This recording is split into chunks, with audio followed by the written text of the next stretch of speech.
जय श्री कृष्ण। योगिनी एकादशी कब है, किस दिन हम व्रत रखें? बहुत बड़ी कन्फ्यूज़न है। 21 तारीख को रखें या 22 तारीख को रखें? 21 तारीख को तो पूरा दिन एकादशी है, पर 22 तारीख को क्यों? हम सब जानेंगे इसी वीडियो में। और इस व्रत को करने से कौन कौन से हमारे रोग मुक्त होते हैं, कितना हमें पुण्य की प्राप्ति होती है, क्या करें क्या ना करें, सारी जानकारी, पारण कब और कैसे करें, सारी तिथियाँ हम आपको इसी एक ही वीडियो में देंगे।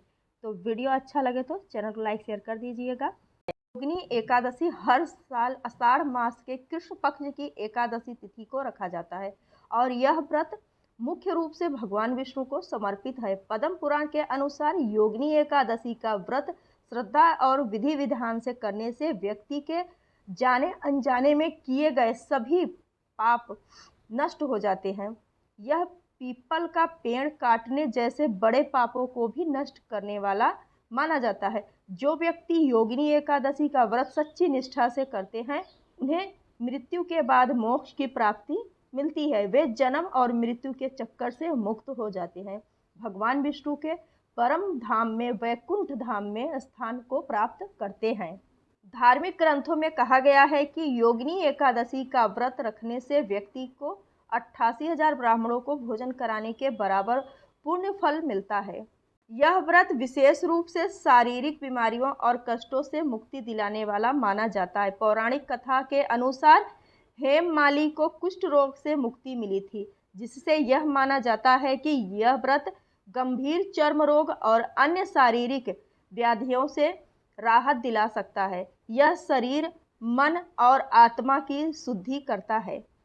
अब यहाँ पर हम जान लेते हैं सही डेट, व्रत हमें किस दिन रखना है। आषाढ़ माह के कृष्ण पक्ष की एकादशी तिथि की जो शुरुआत है 21 जून दिन शनिवार को सुबह 7:18 से शुरू होगी और अगले दिन 22 जून दिन रविवार को सुबह 4:27 पर समाप्त होगी।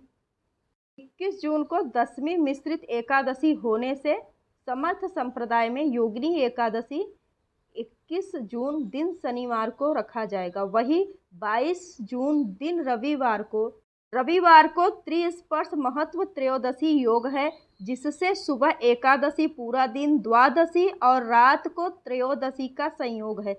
इससे ज़्यादातर धार्मिक स्थलों में वैष्णव संप्रदाय में 22 जून को ही एकादशी का पालन किया जाएगा। दूसरी बात, एकादशी जो 21 जून को 10वीं युक्त एकादशी है, वही 22 जून द्वादशी मिश्रित एकादशी है। 10वीं युक्त एकादशी हम गृहस्थों को नहीं करना चाहिए। 21 जून को समर्थ एकादशी है, इसीलिए खाटू श्याम मंदिर, सीकर और उज्जैन में योगिनी एकादशी व्रत का पालन 21 जून को होगा। वही बांके बिहारी मंदिर, वृंदावन में राधा रमन जी मंदिर, वृंदावन में निष्पार्क संप्रदाय, इस्कॉन और गौड़िया वैष्णव मंडल आदि धार्मिक स्थलों में 22 जून को ही एकादशी का व्रत किया जाएगा। इसलिए याद रखना, जो वैष्णव एकादशी है वो 22 जून को है। 22 जून का एकादशी बहुत ही शुभ मानी गई है, तो इसलिए हम आप सब एकादशी जो हम करते हैं व्रत, वो हम 22 जून को ही रखने वाले हैं।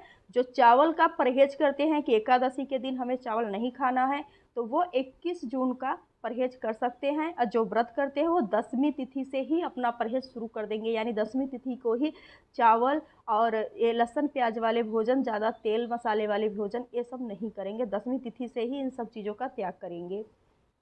व्रत पारण द्वादशी तिथि अगले दिन पर हरिवासर समाप्त होने के बाद ही किया जाता है। याद रहे, एकादशी व्रत करने वाले साधक को कभी भी हरिवासर में अपने व्रत का पारण नहीं करना चाहिए। हरिवासर समाप्त हो जाएगा, उसके बाद ही व्रत का पारण करना होगा।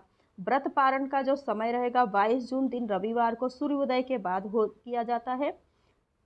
सुबह 9:51 पर पारण का एक समय है, दोपहर 1:47 से शाम 4:35 पर एक दूसरा समय है। तो यहाँ इस बीच में आप पारण कर सकते हैं।